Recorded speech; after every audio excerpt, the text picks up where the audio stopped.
1 kilo ചിക്കനിലേക്ക് ഉപ്പ്, മുളക് പൊടി, കുരുമുളക് പൊടി, മഞ്ഞൾപ്പൊടി, ചെറുനാരങ്ങ നീര് എന്നിവ ചേർത്ത് മാരിനേറ്റ് ചെയ്ത് അരമണിക്കൂറിന് ശേഷം നന്നായിട്ട് വറുത്തെടുക്കുക. ചിക്കൻ വറുത്ത എണ്ണയിലേക്ക് 3 സവാള ചേർത്ത് നന്നായിട്ട് വഴന്നു വരുമ്പോൾ ഇഞ്ചി, വെളുത്തുള്ളി, പച്ചമുളക് ചതച്ചതും കറിവേപ്പിലയും ചേർത്ത് മൊരിയിച്ചെടുക്കുക. 3 തക്കാളി ചേർത്ത് വഴന്നു വരുമ്പോൾ മുളക് പൊടി, മല്ലിപ്പൊടി, മഞ്ഞൾപ്പൊടി, കുരുമുളക് പൊടി എന്നിവ ചേർത്ത് മൂപ്പിക്കുക. 1/4 കപ്പ് തൈര് ചേർത്ത് യോജിപ്പിച്ച ശേഷം ഉപ്പ്, വറുത്ത ചിക്കൻ, ചൂടുവെള്ളം, മല്ലിയില, പുതിനയില, ഗരം മസാല എന്നിവ ചേർത്ത് യോജിപ്പിച്ച ചിക്കൻ മസാല തയ്യാർ.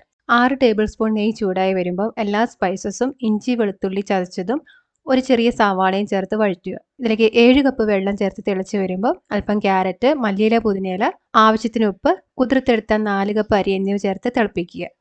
അരിയും വെള്ളവും ഒരേ ലെവലാകുമ്പോൾ തീ നന്നായി കുറച്ച് വെള്ളം വറ്റി വരുന്നവരെ മൂടി വെച്ച് വേവിക്കുക. ഇനി മസാലയും റൈസും ലെയർ ചെയ്യുക. 10 മിനിറ്റ് ചെറുതീ ചൂടാക്കുക. എന്നിട്ട് അരമണിക്കൂറിന് ശേഷം തുറന്നാൽ രുചികരമായ ഫ്രൈഡ് ചിക്കൻ ബിരിയാണി തയ്യാർ.